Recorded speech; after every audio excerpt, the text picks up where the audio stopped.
Assalamualaikum warahmatullahi wabarakatuh. Salam sejahtera bagi kita semua. Perkenankanlah kami dari kelompok 5, mata kuliah Sosiotekno Usaha Kecil dengan tema materi manajemen pemasaran akan melakukan presentasi pada kali ini. Mata kuliah manajemen pemasaran ini telah kita ambil bersama di semester sebelumnya. Nah, maka dari itu presentasi dari kami akan diberikan materi secara garis besar dan secara umum saja, sebagai bahan review teman-teman sekalian. Sebelum saya presentasi, perkenankanlah saya Rizkyana Fatia Azahra, NIM 2020310061 akan melakukan presentasi pada slide yang pertama. Oke, next.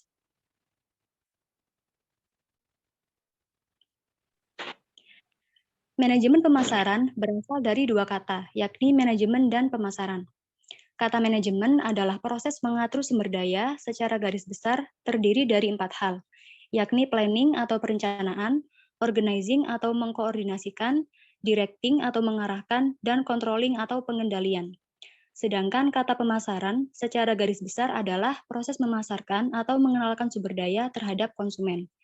Jadi, manajemen pemasaran adalah sebuah proses mengatur pemasaran sumber daya, baik berupa produk maupun jasa kepada konsumen atau khalayak publik. Baik, untuk selanjutnya akan dilanjutkan oleh rekan saya. Next. Baik, perkenalkan nama lengkap saya Nopianus Canggung, NIM 2020-31-0060. Baik, di sini saya akan meneruskan apa yang dijelaskan oleh teman Rizkyani Fatisa Zara. Baik, manajemen pemasaran juga disebut dengan marketing manajemen. Marketing manajemen mencakup semua produk atau jasa agar lebih dikenal konsumen. Manajemen pemasaran harus diperhatikan oleh organisasi karena berkontribusi banyak dalam hal untuk kelancaran proses pemasaran produk. Baik, selanjutnya dipresentasikan oleh teman saya. Perkenalkan, nama lengkap saya Dionysius Harsenggalu, NIM 2020-31-0059. Tugas manajemen pemasaran yakni untuk mengukur dan menganalisa strategis proses pemasaran suatu perusahaan maupun organisasi sehingga diharapkan mampu meraih target pasar yang diinginkan dan mendapat lebih banyak konsumen. Next.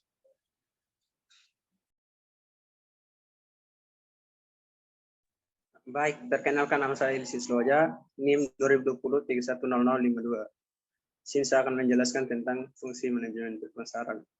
Yang pertama, analisis pasar untuk mengetahui adanya peluang dan ancaman serta kebutuhan dan keinginan konsumen. Harus melakukan dan memperhatikan beberapa hal mulai dari menganalisis peluang dan ancaman atau disebut dengan SWOT. Yang kedua, segmentasi. Untuk mengetahui sasaran pasar lebih tepat, maka dilakukan segmentasi sehingga konsumen dibagi menjadi segmen tertentu hasil kriteria kelompoknya, seperti jenis kelamin, usia, letak geografis, dan lain-lain. Next. Perkenalkan, nama saya Fabianus Jahadin, NIM 2020-31-0053. Baik, di sini saya akan melanjutkan presentasi dari materi Elius Loja. Yang pertama, penetapan pasar. Menurut Kotler 1992, cara untuk penetapan pasar ada dua. Yang pertama, menetapkan di sebelah satu pesaing untuk mendapatkan bagian besar pasar. Yang kedua, mengembangkan produk yang belum pernah ditawarkan sebelumnya kepada pasar. Yang kedua, perencanaan pemasaran. Perencanaan diperlukan agar tujuan dari perusahaan dapat tercapai dengan koordinasi dan pengarahan yang sesuai. Next. Baik, Assalamualaikum warahmatullahi wabarakatuh. Perkenalkan, nama saya Lili Setiawan, NIM 2020-310056. Saya akan melanjutkan presentasi dari rekan saya tadi. Tujuan manajemen pemasaran, dia terbagi menjadi dua aspek. Yang pertama, menciptakan demand atau permintaan. Nah, membuat cara untuk mengetahui selera konsumen dan preferensinya untuk memenuhi kebutuhan dan keinginan konsumen. Nah, yang kedua, meningkatkan keuntungan. Nah, keuntungan yang diperoleh merupakan hasil dari penjualan barang dan jasa kepada pemenuhan kebutuhan dan keinginan konsumen. Next. Baik, perkenalkan nama saya Elfrida Candida. Saya akan melanjutkan presentasi dari teman saya Lilis Setiawan. Yang ketiga itu menciptakan pelanggan baru. Di mana di sini perusahaan harus mampu mengeksplorasi dan mengidentifikasi kebutuhan pelanggan lebih luas sehingga dapat menciptakan pelanggan baru. Yang keempat, memuaskan pelanggan. Jika konsumen tidak puas, maka bisnis tidak akan menghasilkan pendapatan untuk memenuhi biaya dan mendapatkan pengembalian modal yang wajar.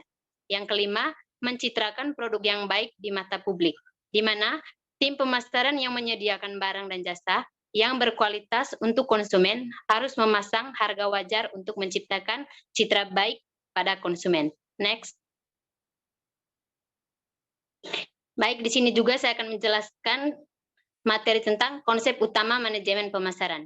Yang pertama, seorang produsen harus memulai tugasnya dengan fokus pada konsumen sebelum menjalankan manajemen pemasaran dengan baik. Yang kedua, produsen dituntut mempelajari konsumen dan memahami kebutuhan, keinginan, persyaratan, dan kemudahannya. Yang ketiga, perusahaan harus merencana strategi efisien dan efektif guna menarik konsumen. Next. Perkenalkan, nama lengkap saya Yosepina Celi Epifani dengan NIM 2020-310049. Baik, di sini saya akan menjelaskan tentang fitur konsep pemasaran. Ada 3 fitur konsep pemasaran. Yang pertama itu fokus kebutuhan, yaitu kebutuhan konsumen harus menjadi dasar semua kegiatan manajemen pemasaran. Yang kedua, memberikan kepuasan, yaitu keberhasilan manajemen pemasaran akhirnya berkaitan dengan kepuasan yang diberikan terhadap konsumen. Dan yang ketiga, manajemen tujuan perusahaan, yaitu konsep manajemen pemasaran terpadu ini merupakan bagian dari total fungsi manajerial organisasi, yakni manajemen keuangan, produksi, SDM, dan lain-lain. Terima kasih. Perkenalkan, nama saya Askianus Kalin, NIM 2020-3155, yang dimana di dalam materi ini fitur konsep pemasaran. Di dalam fitur konsep pemasaran ini terdapat terdiri dari 2, ya, diantaranya mencapai tujuan perusahaan. Di dalam mencapai tujuan ini, manajemen perusahaan juga memiliki konsep untuk mencapai tujuan-tujuan seperti pertumbuhan,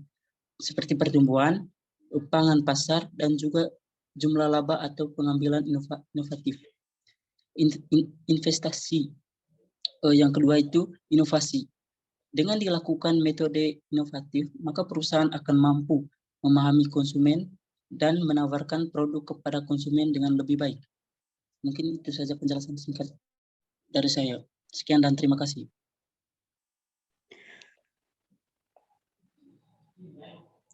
Sekian presentasi dari kelompok kami. Mohon maaf apabila ada salah kata dan kekurangan.